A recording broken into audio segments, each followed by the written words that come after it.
नमस्कार, बहुत बहुत स्वागत है आपका। मेरा नाम प्रद्युम्न शर्मा है। बिहार विधानसभा चुनाव का बिगुल अब बज चुका है। कल शाम 4 बजे चुनावों की तारीखों की घोषणा के साथ ही पार्टियों ने अपनी अपनी जीत के दावे भी शुरू कर दिए। आपको बता दें कि कोई जनता को जनार्दन बताकर बहुत बेफिक्र होने की एक्टिंग कर रहा था, तो कोई अपने किए कामों का हवाला देकर जीत बनाकर बेफिक्री से साफ तौर पर बैठा हुआ था। लेकिन इसी बीच चुनाव आयोग ने एक अहम फैसला लिया है। आयोग ने फैसला लेते हुए साफ साफ ये कह दिया है कि बुर्के वाली महिला मतदाताओं की पहचान जरूरी है और इसके लिए आंगनबाड़ी की कर्मचारियों को तैनात किया जाएगा। यानी कि अब हर वोट सुरक्षित, हर पहचान पक्की। इस फैसले ने बुर्के जिहाद पर साफ साफ नकेल कस दी है। तो वहीं आयोग के इस फैसले से विपक्ष तिलमिला गया है। खास तौर पर आरजेडी का ये कहना है कि ये राजनीतिक साजिश है। इसके बाद सवाल ये है कि विपक्ष को इससे आखिर दिक्कत क्यों है।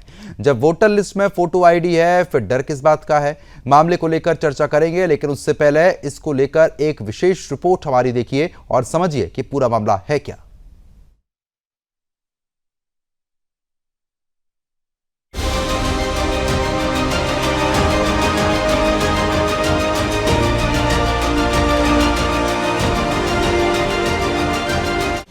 बुर्का जिहाद पर कड़ा प्रहार, चुनाव आयोग का जबरदस्त फैसला, बुर्का वाली की पहचान जरूरी, विपक्ष को चुभी आयोग की सख्ती। चुनाव आयोग की तरफ से बिहार विधानसभा चुनाव की तारीखों की घोषणा के साथ ही राज्य की सियासत भी गर्मा गई।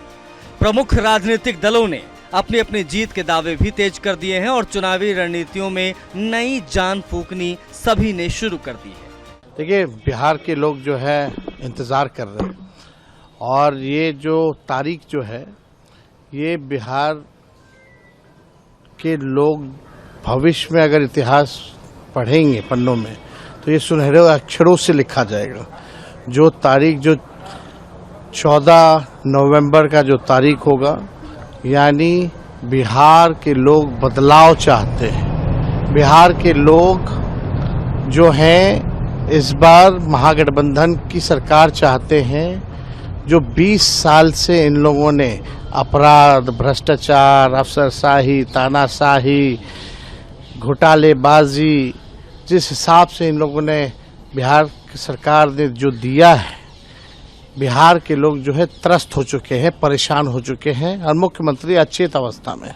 अब बिहार को मुख्यमंत्री गिड़गिड़ाने वाला नहीं चाहिए, जो शेर की तरह दहराए, उस वैसा जो है सीएम जो है बिहार के लोगों को चाहिए, जो बिहार के अधिकार, हक और बिहार के लोगों के साथ इंसाफ कर सके।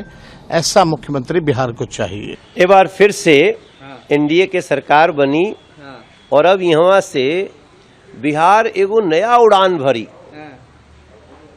बड़ी मुश्किल से, वो कहते हैं ना कि हम लाए हैं तूफान से कश्ती निकाल के, मेरे बिहार को रखना बिहार वालों संभाल के। तो 2005 के बाद जो जंगल राज वाले बिहार से निकल के बिहार नीतीश कुमार जी के नेतृत्व में भाजपा, जदयू जो आगे बढ़ा, एनडीए, आज उसके घटक दल में उपेंद्र कुशवाहा जी, चिराग पासवान जी, जीतन राम मांझी जी, ये सब लोग जौने बिहार के कल्पना बिहार के लोग कैलस, आज कई क्षेत्रों में उसे ज्यादा मिल गई बाटे। के सोचले रहे कि बख्तियारपुर पर ऐसन पुल बनी जो ना कि देखते लागत अटे कि कोनो विदेश के धरती के नदी के पुल बाटे, लेकिन विदेशों में वैसन नहीं। कितना लंबा पुल, हमरा आरा से छपरा के पुल, पटना के दीघा पुल, पुरनका जो गांधी सेतु है ओकरा के नया ढंग से देखी। तो ये सारा कुछ बनावे के क्रेडिट और भी तो लोग मुख्यमंत्री होते रहे। ये नीतीश जी और मोदी जी के समय ही कैसे भइल। IIM के सेंटर खुल रहल बाटे, दो गो एयरपोर्ट हो गई, तीसरका मुजफ्फरपुर के टेंडर हो गई, भागलपुर के टेंडर हो गई। अब सोची, ये सारा कुछ बिहार के लोग भी अपने महिला बेटी के अकाउंट में 10-10 हजार रुपया जो ने सरकार से पावत अटे, आगे बिजली कितना सस्ता कीमत होके जा रहल बाटे, ये सब कुछ धीरे धीरे धीरे धीरे अपन शक्ति बटोर के, भ्रष्टाचार के राक्षस के मार के, जंगल राज के संहार के, और तब जब उड़ान यहाँ तक आइल बाटे तो यहाँ से बिहार के लोग आगे ले जाई। लेकिन इस बार बिहार विधानसभा चुनाव 2025 को लेकर चुनाव आयोग ने एक नई व्यवस्था लागू की है, खासकर उन महिला मतदाताओं के लिए जो बुर्का, घूंघट या किसी अन्य तरीके से चेहरा ढककर मतदान केंद्रों पर आती हैं। आयोग अब हर बूथ पर आंगनवाड़ी सेविकाओं की तैनाती करने जा रहा है ताकि मतदाता की पहचान पूरी तरह से सुनिश्चित की जा सके। इस फैसले पर जहां कुछ दलों ने इसका स्वागत किया है तो वहीं विपक्ष ने इसे राजनीति से प्रेरित बताया है। अब राज्य के सभी 90,712 मतदान केंद्रों पर एक आंगनवाड़ी सेविका तैनात की जाएगी, जिनका काम होगा उन महिला मतदाताओं की पहचान सुनिश्चित करना जो बुर्का, घूंघट और अन्य चेहरा ढककर मतदान के लिए पहुंचती हैं। आयोग का कहना है कि ये सेविकाएं उसी क्षेत्र की होंगी जिससे उन्हें वहां के लोगों की पहचान में आसानी हो। यदि किसी मतदाता की पहचान को लेकर संदेह होता है तो आंगनवाड़ी सेविका संबंधित जांच करेंगी और पुष्टि के बाद ही उसे वोट डालने दिया जाएगा। बुर्का नशीन की बात हो रही है, पर्दा नशीन लेडीज की, तो आइडेंटिटी के लिए जो हमारी आंगनवाड़ी सेविकाएं हैं वो हर बूथ पर उपलब्ध रहेंगी और आवश्यकता पड़ने पर उनकी चेकिंग होगी। कमीशन के निर्देश इसमें पूर्णतः स्पष्ट हैं कि पोलिंग स्टेशन के अंदर किस तरह से आइडेंटिटी का वेरिफिकेशन होता है और उनका कड़ाई से पालन किया जाएगा। हालांकि इस फैसले पर राजनीति भी शुरू हो गई है। आरजेडी के नेता अभय कुशवाहा ने इसे राजनीतिक साजिश बताया है। उनका कहना है कि हाल ही में सभी वोटरों को फोटो युक्त पहचान पत्र जारी किए गए हैं, ऐसे में अतिरिक्त जांच की कोई जरूरत नहीं है। उन्होंने बीजेपी पर आरोप लगाते हुए कहा है कि यह पार्टी अपना एजेंडा थोपने की कोशिश करती है। तो एक और जहां चुनाव आयोग मतदाता की पहचान सुनिश्चित कर निष्पक्ष चुनाव प्रक्रिया को मजबूत करने की दिशा में बड़ा कदम उठा रहा है, वहीं कुछ राजनीतिक दल इसे सियासी रंग देने में लगे हुए हैं। लेकिन ये भी हकीकत है कि पारदर्शी और सुरक्षित मतदान की दिशा में उठाए गए ऐसे कदमों से जनता का भरोसा चुनाव प्रणाली पर और मजबूत होता है। बीजेपी और एनडीए लंबे समय से महिला सुरक्षा, पारदर्शिता और चुनाव सुधारों की पैरवी करते रहे हैं और ये कदम उसी सोच का विस्तार माना जा सकता है। अब देखना होगा कि विपक्ष इस मुद्दे पर जनता को कितना प्रभावित कर पाता है या फिर जनता इस नई व्यवस्था को एक साहसिक और जरूरी फैसला मानकर समर्थन देती है। Bureau report, Sudarshan news.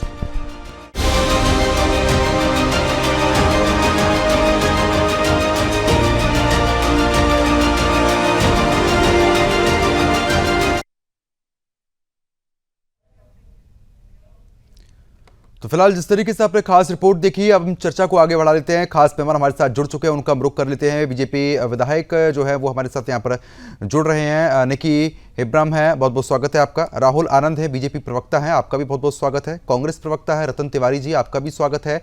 RJD प्रवक्ता है मधु मांजरी, आपका भी स्वागत है। दानिश खान है जन स्वराज पार्टी की तरफ से, आपका भी स्वागत है। और शोहिब सिद्दीकी हैं मुस्लिम स्कॉलर, आपका भी स्वागत। अनूप सिंह राजनीतिक विश्लेषक हैं। आप सभी मेहमानों का मैं बहुत बहुत स्वागत करता हूं और इस चर्चा को आगे बढ़ा लेता हूं, क्योंकि जिस तरीके से अब लगातार चुनाव नजदीक है तो ऐसे में अहम फैसले यहां पर लिए जा रहे हैं।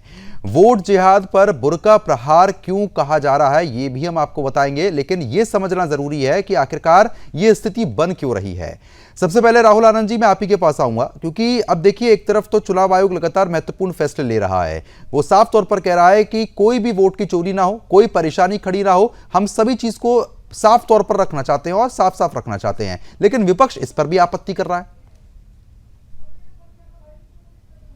जो हमारा विपक्ष है वो हम हर वक्त कंफ्यूजन के दौर में रहता है और कंफ्यूजन की राजनीति ही करता है। अक्सर मैं इस बात को कहा करता हूं कि विपक्ष के पास कोई मुद्दा नहीं है, मुद्दा विहीन विपक्ष हो चुका है। शायद इसीलिए हर चीज में वो राजनीतिकरण ढूंढता है। देखिए, जो आपने चर्चा का जो विषय रखा है वोट जिहाद, इसकी अगर चर्चा करें तो इसके पहले की अगर बात करें तो राहुल गांधी जी हो या तेजस्वी यादव जी हो या तमाम ऐसे राजनीतिक दल जो विपक्ष में आज बैठे हैं, उन सब ने मिलकर वोट चोर का नारा दिया था। और यहाँ तक कि जो इलेक्शन कमीशन है उनको तो बीजेपी का एजेंट तक बता दिया था। जब वो बिहार आए, बिहार के दौरे पे आए, जब प्रेस कॉन्फ्रेंस कर रहे थे, सारे राजनीतिक दलों से मिलने की बात कर रहे थे, तो सारे राजनीतिक दल पहुंचे और जो लोग उनका विरोध कर रहे थे वही इनका चंदन और वंदन कर रहे थे। सबसे अहम बात कि यही उसका चंदन और वंदन कर रहे थे। किसी ने इस बात की अवहेलना नहीं की, किसी ने इसका प्रतिकार नहीं किया ये कहकर कि आपने वोट SIR की प्रक्रिया क्यों बिहार के अंदर कराई, जबकि सुप्रीम कोर्ट से लेकर सड़क की बात कर लीजिए, सदन तक की बात कर लीजिए, सब लोग फाइटर मोड में थे, लड़ रहे थे लगातार और कह रहे थे कि चुनाव आयोग को नीचा दिखाने का प्रयास कर रहे थे। लेकिन दुर्भाग्य इस बात की है, ये विपक्ष के लिए है, लेकिन संजोग इस बात की है कि जो बातों को रखा गया सबके सामने, आरजेडी और बीजेपी ने जिन बातों को प्रमुखता से रखा, उसको दोनों जो बड़े दल हैं बिहार के, उनकी बातों को चुनाव आयोग ने माना। लेकिन उसमें एक जो अंडरलाइन, जो एक्सक्लेमेशन मार्क दिया गया, उस एक्सक्लेमेशन मार्क के अंदर यही कहा गया कि जो वोट चोरी कर जो डालने की प्रक्रिया थी, यानी कि विपक्ष का ही मुद्दा जो लगातार भुनाया जा रहा था जनता के बीच में, तो चुनाव आयोग ने यही कहा कि जो चोरी छुपे आके मतदान करने का प्रयास कर रहे हैं उनको रोकने के लिए बुरके के अंदर की महिला की जांच होगी और ये होनी चाहिए। और एक निष्पक्ष प्रक्रिया है। जब आप सदन में होते हैं या फिर विपक्ष में होते हैं या फिर आप चुनाव लड़ते हैं तो आपको निष्पक्षता से डरना नहीं चाहिए। यही संदेश देने का काम चुनाव आयोग ने किया। चलिए ठीक है, ये संदेश देने का काम किया है और बीजेपी विधायक भी लगातार हमारे साथ बनी हुई है। निकी जी, आवाज पहुंच रही है क्या आप तक? निकी जी, मेरी आवाज पहुंच पा रही है? फिलहाल उनसे भी संपर्क नहीं हो पा रहा है, दोबारा संपर्क साधने का प्रयास लगातार किया जाएगा। मधु जी, आप तक आवाज पहुंच रही है? अब देखिए, चुनाव नजदीक है, एक बार माइक को अनम्यूट कीजिएगा आप। और साफ तौर पर चुनाव आयोग कह रहा है कि जो बुर्का पहनकर महिलाएं पहुंचेंगी वोट डालने के लिए, भाई उनकी चेकिंग भी यहां पर की जाएगी क्योंकि कोई परेशानी खड़ी ना हो और साफ तौर पर जो स्थिति है वो निष्पक्ष रखी जा सके। आपकी क्या राय है इस पर?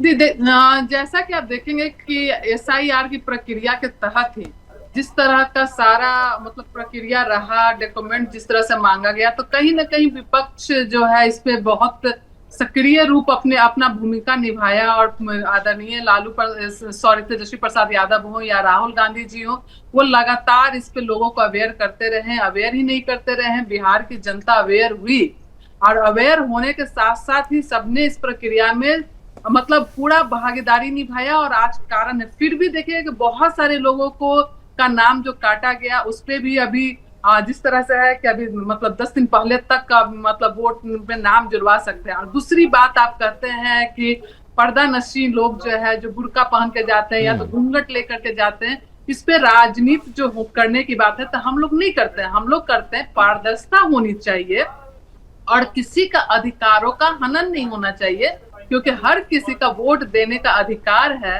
और अधिकार ही नहीं है, ये संविधान में भी है कि हर किसी को आप बस एक लाइन में जवाब दे दीजिए ना। जो चुनाव आयोग ने फैसला लिया है, किसी का नाम न कटे और ठीक है, मधु जी, वोटर का वोट में देने के प्रक्रिया में उसकी भागीदारी हो, उस पे हम लोग जोर शोर से उसका सपोर्ट। ठीक है मधु जी, आप इस बात का समर्थन कर रही हैं या विरोध कर रही हैं? जी, आप समर्थन कर रही हैं इस बात का, चुनाव आयोग की बात का, या विरोध कर रही हैं?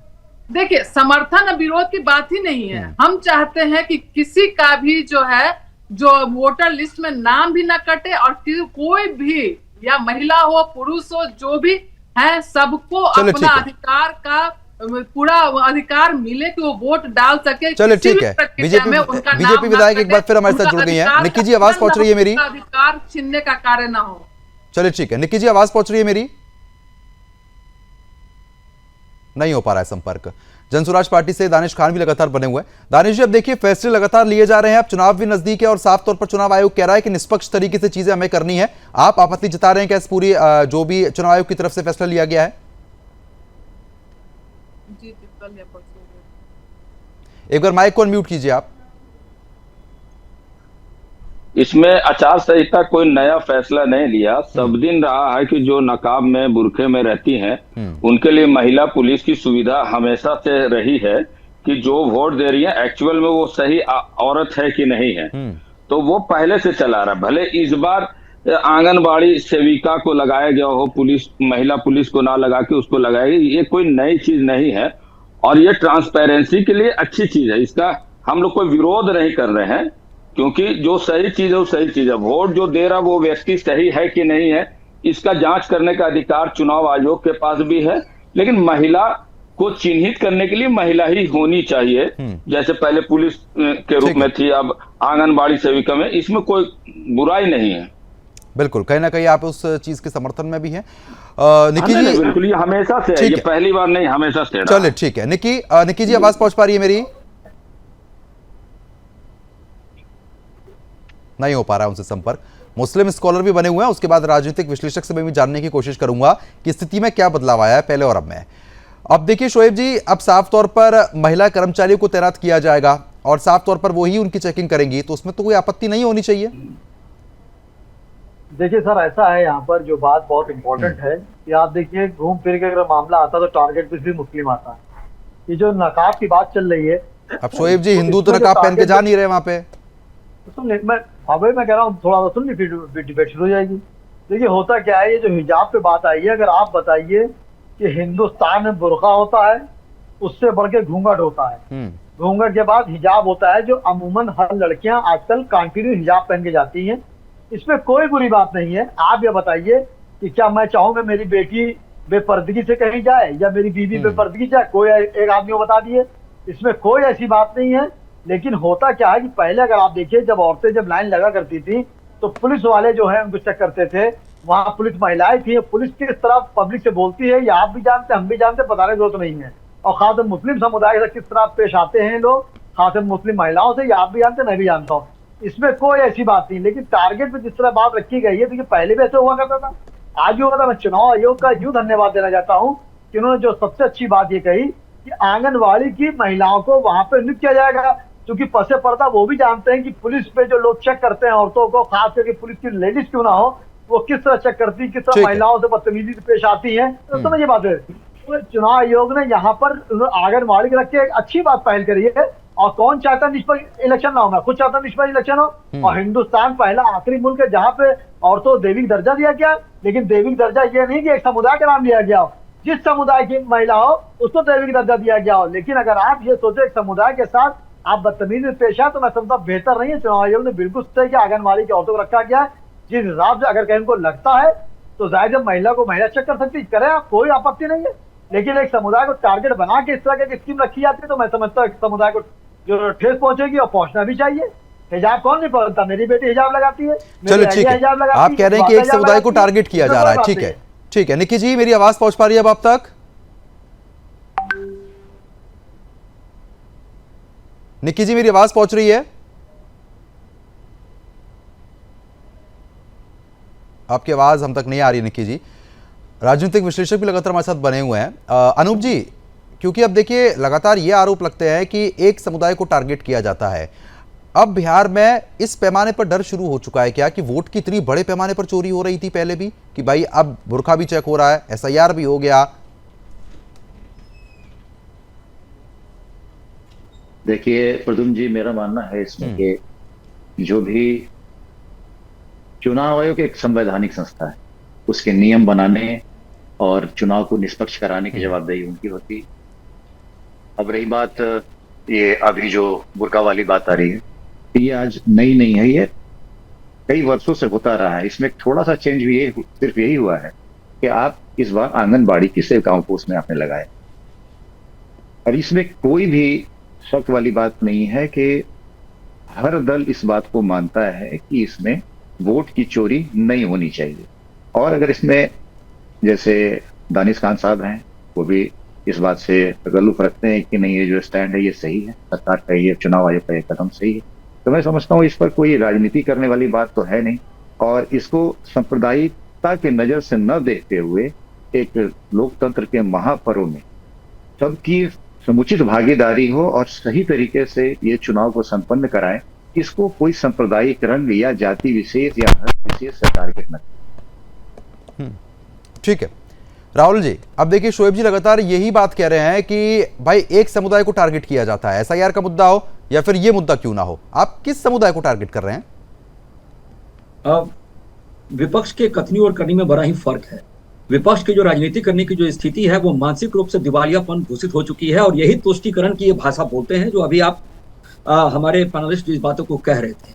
लेकिन शायद ये भूल जाते हैं कि जब आप किसी भी पुरखे वाले लोगों को आप कैसे, अगर कोई चेहरा पर नकाब लपेट के किसी और का वोट जाके डाल देगा तो क्या वो लोकतंत्र में सच्ची आस्था को प्रकट कर रहा है क्या? ये यही चाहते हैं। इनकी जो राजनीति करने की जो मंशा है वो एम समीकरण पे आधारित है, तो उनका तो बचाव ये करेंगे ही करेंगे। अभी एक अच्छी बात इन्होंने कही, अभी थोड़ी देर पहले जो बात कर रहे थे पॉलिटिकल एनालिसिस जो बातों को कह रहे थे, उसमें एक चीज बहुत अच्छी थी, वो ये थी कि वो लगातार इस बात को कह रहे थे कि ये अच्छी परंपरा है, इसकी शुरुआत होनी चाहिए। जब हिंदुओं का नाम कटा तो आपने क्यों नहीं बेचैनी की? मैं आपको पटना की बात बताता हूँ। पटना के अंदर लगभग 4 लाख लोगों के नाम कटे। पार्टी ऑफ चॉइस क्या है पटना में? क्या है party of choice? Bharatiya Janata party है। ये सारे पैनलिस्ट बड़ी बात अच्छी तरह से समझते हैं। लेकिन फिर भी दुर्भाग्य की बात यह है कि हमने कहीं भी किसी भी तरह का कोई भी आरोप चुनाव आयोग के ऊपर नहीं लगाया। ये कहकर नहीं लगाया क्योंकि हमें पता है कि हमें ग्राउंड वर्क करना है। जब सुप्रीम कोर्ट ने भी इस बात को कहा, सुप्रीम कोर्ट ने भी बड़ा स्पष्ट कहा कि बड़ी आश्चर्य की बात है, सुप्रीम कोर्ट ने तो विपक्ष का कान पकड़कर भी इनको बताया कि आप जो सुप्रीम कोर्ट में जो बहस कर रहे हैं, इससे अच्छा है कि ग्राउंड में अपने बीएलए को भेजते और वहां पे चर्चा कराते कि किसका नाम छूटा है, किसका नाम जुटा है और किसका नाम जोड़ना है, और कोई जो सही व्यक्ति है उसका नाम ना काटे। जो चुनाव आयोग ने भी प्रेस कॉन्फ्रेंस जब किया था तो उसमें भी चुनाव ने कहा था कि 10 दिन पहले तक, चुनाव के 10 दिन पहले तक, नामांकन के 10 दिन पहले तक नाम को जुड़वाया जा सकता है। हमारे बीएलए एक्टिव है, आप उनको कंप्लेंट कीजिए, हम आपके साथ तैयार हैं। लेकिन बिहार की राजनीति में राजनीति करने का जो बहाना चाहिए, क्योंकि इनके पास अपना पॉलिटिकल माइलेज लेने का वही एक उपाय और वही एक जरिया है, इसीलिए आज वो उनका सेफ साइड जा रहे हैं। इन्होंने कभी कहा क्या कि पाकिस्तानी, जब 2 पाकिस्तानी महिला यहाँ मिली थी, 2 पाकिस्तानी महिला यहाँ मिली थी जो भागलपुर के अंदर सरकारी नौकरी कर रही है, जिनका नामांकन है, जो शिक्षिका है, उसके ऊपर उनको निकालने की, उनको फाइंड आउट कर उनको उनके देश भेजने की बात उन्होंने की क्या? ठीक है राहुल जी, कहीं ना कहीं आप अपनी बात यहाँ पर रख रहे हैं, लेकिन ये सवाल भी जरूरी है क्योंकि ये आरोप लगातार यहाँ पर आप पर भी लगते हैं। आरजेडी प्रवक्ता भी लगातार बनी हुई है मधु जी, क्योंकि देखिए अब शोएब जी लगातार कह रहे हैं कि भाई एक ही समुदाय को टारगेट किया जाता है, लेकिन इसमें दिक्कत क्या है? अगर किसी चीज की जांच हो रही है और महिला के द्वारा ही जांच यहां पर की जाएगी, अब तो उसमें तो कोई परेशानी नहीं होनी चाहिए। देखिए, जैसा कि आप देखेंगे कि शर्मा जी की ये जिस तरह की बात ये बोल रहे हैं, ये विपक्ष को थैंक यू बोलना चाहिए। मुझे तो लगता है कि पक्ष वाले लोग ने क्यों नहीं इस पर आवाज उठाई कि जब वोटर लिस्ट में लोगों का नाम कट रहा था, पहली बार जब आया इनका, तो इसमें देखे कितने लाखों लोग का नाम कटा, उसके बाद फिर से ये प्रक्रिया शुरू हुई, तो ये विपक्ष ने अगर आवाज नहीं उठाया होता तो जिस तरह से इनका प्रक्रिया में जितने नाम जितने डॉक्यूमेंट देना था, क्या वो डॉक्यूमेंट जो है फुलफिल कर सकता था कोई? क्योंकि जिस समय ये प्रक्रिया शुरू हुई, पूरे बिहार में आधा बिहार जो है सीमांचल डूबा हुआ था, बाढ़ की स्थिति थी। उसके बावजूद भी लेकिन विपक्ष लगातार लग करके मतलब हर एक जगह जाकर हर पंचायत में, हर बूथ तक, हर किसी का वोटर लिस्ट में नाम जुड़े, ये विपक्ष ने काम किया, ये पक्ष वाले लोग ने काम नहीं किया। विपक्ष ने लोगों को अवेयर किया, विपक्ष ने लोगों को बताया। और जहां आप बोल रहे हैं एसआईआर की प्रक्रिया, जहां कोर्ट की बात कर रहे थे, तो शायद आप भूल रहे हैं कि अभी अभी कोर्ट ने किस तरह से कोर्ट का फैसला आना था, और आनन फानन में मैं तो कहती हूं कि चुनाव आयोग और बीजेपी साथ साथ बिहार आए हैं। चुनाव आयोग की जब बात करें तो जो कोर्ट है, कोर्ट का फैसला आने वाला था 8 तारीख को, उससे पहले आनन फानन में जल्दीबाजी में जो चीज सारे प्रेस कॉन्फ्रेंस कर करके आचार संहिता लगाया जाए, तो क्यों ना इस पे आवाज उठाया जाए, क्यों ना आवाज उठता है। लेकिन फिर भी जो प्रक्रिया हुआ हम उसके साथ हैं। चलो ठीक है, आप प्रक्रिया के साथ हैं, ठीक है। दानिश खान भी लगातार बने हुए हैं। दानिश जी, क्योंकि देखिए अब साफ तौर पर बात यही घूम फिर कर आती है कि अगर कोई भी प्रक्रिया शुरुआत होती है तो भाई एक समुदाय को टारगेट किया जा रहा है। अब बुर्का हिंदू तो पहन नहीं रहे, बुर्का तो मुसलमान ही पहन रहे हैं ना जी। पे हमारा कोई शक नहीं है, लेकिन न्यूज का लाइन बनाना ये गलत बात है। नैरेटिव आचार संहिता या कोई गवर्नमेंट नहीं चला रही है, गवर्नमेंट की छुपी हुई नैरेटिव को मीडिया जो चलाती है, उससे देश में मीडिया पे आएंगे कैसे काम चलेगा? दानिश जी, मेरा कहना है कि जो नैरेटिव जो है सरकार का नैरेटिव चलाना गलत बात है, क्योंकि देश में सभी समुदाय हैं और रहना भी है। अभी मोहन भागवत जी भी बोल दिए हैं कि मुसलमानों को कोई निकाल नहीं सकता है, समझ रहे ना, जो देश में है वो रहेंगे ही रहेंगे। ये डाइवर्सन की जो राजनीति है वो अलग चीज है, इसको नहीं करना चाहिए, इसमें आवाम का ही लॉस है। हम सरकार बनाना चाहते, कोई भी नैरेटिव सेट करके बना लेंगे, उससे आवाम का क्या भला। आवाम की तभी भला है जब हम आप एक दूसरे को समझें, कमियां आप अच्छे हम बुरे ये सब करते रहेंगे तो जीवन भर चलेगा। हम आप एक दूसरे की अच्छी और बुरी चीजों को समझें। पति पत्नी का भी जैसे रिलेशन होता है, जब दोनों एक दूसरे से कॉम्प्रोमाइज नहीं करके चलते तो रिश्ता नहीं चल सकता। तो जिस मुल्क में इतने सारे धर्म है, इतनी सी जातियां हैं और हर जाति का कुछ अपना विशेष है, हर धर्म का अपना कुछ विशेष है, तो वो सारी बातों को तो मानना ही होगा ना। हमको हिंदुज्म की कुछ अच्छी बातों को मानना होगा, आपको इस्लाम की मानना होगा, क्रिश्चियनिटी की माननी, तभी इस मुल्क में बहुत अच्छे से रह सकते हैं और दुनिया में हम लोग स्ट्रांग हो सकते हैं। तो ये सब चीज हम आप सब पे जिम्मेदारी बनती है कि भारत का जो संविधान है और जो राइट हमको देता है जीने का, उस सब को पालन करना। नहीं तो इस सब के चक्कर में किसी एक साइड में चल जाएगा। आज मेरी जरूरत हो सकता है कि हमसे यूज करें, कल आपकी नस्ल को मुसीबत में डालें। सरकार किसी के नहीं है, जनता को एक दूसरे से मोहब्बत करना चाहिए। गवर्नमेंट आती जाती ठीक है, जनता अपनी मोहब्बत कर रही है, ठीक है, आपकी बात अपनी जगह है शोएब। लेकिन शोएब जी, अब देखिए, प्रतिक्रिया मैंने सभी से ले ली है, प्रतिक्रिया यही सामने आ रही है और लगभग 90% तो यही बात सामने आई है कि ठीक है, फैसला स्वागत योग्य है, आप भी कह रहे हैं। लेकिन आपके अंदर और जितने भी मुस्लिम स्कॉलर खासतौर पर बैठते हैं, उनके अंदर हमेशा यही बात देखने को मिलती है कि एक समुदाय को टारगेट किया जाता है। देखिए शर्मा जी, देखिए ऐसी बात है, बहुत इंपॉर्टेंट बात है। देखिए आप गौर करिए कि आप बुरखे को बहुत अहमियत दे रहे हैं। आप गौर करिएगा, बुरखे को अहमियत इसलिए दी जा रही है कि टारगेट है मुस्लिम, यानी मुस्लिम के ऊपर सख्ती। आप देखिए बात समझिए, कौन नहीं चाहता है कि मेरी माँ बेटी हिजाब में रहे, बुरखे में रहे, घूंघट में रहे। अगर 20% मुस्लिम अगर बुरखे में रहता है तो 80% जो मेरा हिंदू भाई है, क्या वो नहीं चाहता मेरी बहन बेटी हिजाब में रहे? तो आप ये चीज बताइए ना, अगर आप घूंघट का जिक्र कर रहे हैं बार बार, तो जब भी कोई महिला घूंघट डाल के वोट देने पहुंचती है तो उसका घूंघट भी तो हटवाया जाता है। मैं कब कह रहा नहीं हटवाया था, मैंने एक बात ये कही कि आप लोग जो है बुरखे के ऊपर बहुत फोकस दे रहे हैं बार बार कि बुरखा यानी मुसलमान औरतें ऐसा करती हैं। ऐसा नहीं है। देखिए होता क्या है, बुरखा हो या घूंघट हो, हिजाब हो, घूम फिर के रिजल्ट उसका एक होता है।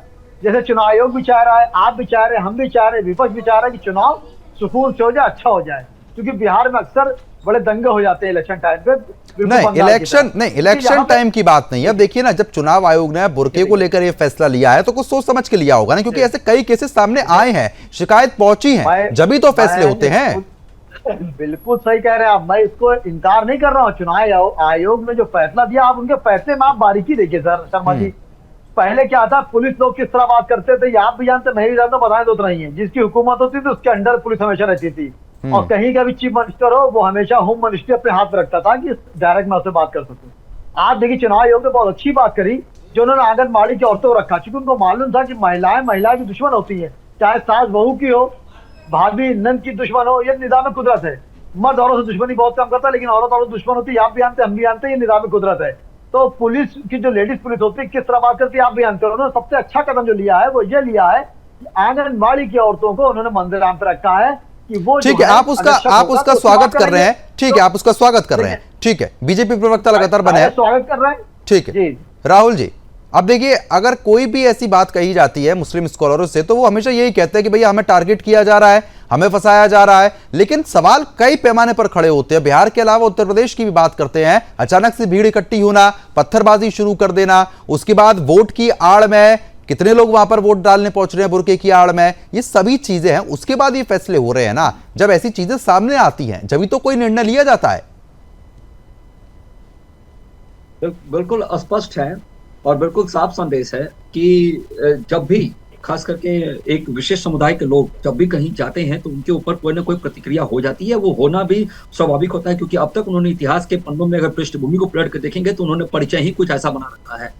ये कभी भी प्रद्युम्न जी कभी भी ये नहीं चाहते कि हम मुख्य धारा के साथ जुड़े। इनको एक वोट बैंक की तरह इस्तेमाल किया गया है, वही इनको अच्छा लगता है। आप बताइए, जब कांग्रेस का शासनकाल रहा हो तो उस समय मुसलमानों की स्थिति कितनी अच्छी हो गई हो, लेकिन 2014 के बाद अगर आप बात करें तो मुसलमानों की भागीदारी भी सरकारी नौकरी में बढ़ी है। ये ऑन रिकॉर्ड पार्लियामेंट में माननीय गृह मंत्री जी ने कहा था। इसके बाद अगर बात करें कि पीएम आवास योजना को लेकर, तो आपने यूपी का एक संदर्भ दिया, जिस गांव से हमें एक वोट भी नहीं मिला, उस गांव में अगर बात करें तो हमने लगभग 200 से ऊपर पीएम आवास योजना दी थी। तो ऐसे तमाम चीजें हैं, आप इनको अगर दिल में निकाल के देंगे तो ये बातों को नहीं समझेंगे, क्योंकि इनको सबसे पहले वो उस पार्टी के साथ जाके खड़े हो जाते हैं जो आरएसएस और बीजेपी को गाली दे या उनको हराने या उनको पटकनी देने का सामंत रखता हो, उस पार्टी के साथ जाकर ये पहले खड़े हो जाएंगे। आप ट्रिपल तलाक भी हटा दिए, उसके बाद भी इनको भरोसा कांग्रेस के ऊपर ही रह गया था। आज आरजेडी की अगर बात करें, आरजेडी की ही मैं चर्चा करता हूं, मधु मंजरी जी बैठी हैं। आरजेडी के उप मुख्यमंत्री यानी कि तेजस्वी प्रसाद यादव जी ने एक बात कही थी, एक सभा में कहा था कि शहाबुद्दीन जिंदाबाद का नारा लगाया था और तसलीमुद्दीन जिंदाबाद का नारा लगाया था। वो इसलिए लगाया था क्योंकि मुस्लिम का ध्रुवीकरण हो जाए और वो एक तरफ इंटैक्ट होकर हमारी तरफ वोट पड़ जाए। शहाबुद्दीन का क्या चरित्र रहा है ये हर कोई जानता है। उसने चंदा बाबू के बेटे को तेजाब से नहला दिया था, और तसलीमुद्दीन का क्या इतिहास रहा है सीमांचल पूरा जानता है। इसलिए ये इनकी जो राजनीति करने की जो पृष्ठभूमि है वो एमवाई समीकरण पर टिकी है, इसलिए उनको ये साधने का ज्यादा प्रयास करते हैं। आपको मैं बताता चलूं कि बिहार की राजनीति में राहुल आनंद जी शायद देश के अंदर, मेरे बात आप बोलिएगा, देश के अंदर तो जब हम बात करते हैं तो 140 करोड़ देशवासियों की बात करते हैं, ना कि कांग्रेस के प्रधानमंत्री की कहते हैं कि सदन के अंदर उनका एक दिया हुआ बयान कि इस देश में सबसे पहला हक अल्पसंख्यकों का है। तो ऐसी बातें हम नहीं करते, हम हमेशा कहते हैं एक एक करके सम्मान की बात चलो ठीक है। अच्छा ठीक है राहुल जी, आ रहा हूँ, ठीक है आ रहा हूँ आपके पास। मधु जी बोलिए। ठीक है मधु जी बोलिए। आपके पार्टी में है होगा क्या वो दूध का धुले हुए हो गए चाहते हैं क्या जो आपके वोट यहाँ जाने जो से नाम उन पे कटे सारे जो इल्जाम थे वो उनको खत्म दर्द हो वही गए? है कि 65 लाख लोगों में कितने राहुल जी, मुसलमानों के किसी नाम एक कट गए। समुदाय के इनको लोग को दर्द इस टारगेट बात आप का नहीं है कीजिए। क्योंकि इनकी जो वोट नहीं, बैंक है आप वो बताइए यही ना, है। राहुल जी। मधु जी आप सीनियर प्रवक्ता है, थोड़ा तो बातों को समझिए, अपने टर्म पे बोलिएगा, जब आपका टर्म आएगा तो बोलिएगा। इनको दर्द इस बात का है कि जो 65 लाख लोगों के नाम कटे उसमें कितने मुसलमान कट गए, क्योंकि अगर वो जीवित नहीं भी है तो बुर्का पहना के किसी का वोट हम कास्ट कर सकते हैं। यही इनकी रणनीति है, इसीलिए इतनी बेचैनी है। जब चुनाव आयोग के सामने प्रतिक्रिया देने की जब बात हुई थी तो ये लोग कहाँ थे, ये सारे दल कहाँ थे, आरजेडी कहाँ थी, कांग्रेस कहाँ थी और सीपीआई-एम कहाँ थे, वीआईपी कहाँ थी, ये सारे लोग नतमस्तक हो चुके थे। किसी को कुछ नहीं था, सिर्फ कह रहे थे कि चुनाव हो। जो लोग कहते थे चुनाव का बहिष्कार करेंगे वो तो चुनाव में चलो ठीक है मधु जी कहिए। ठीक है मधु जी बोलिए।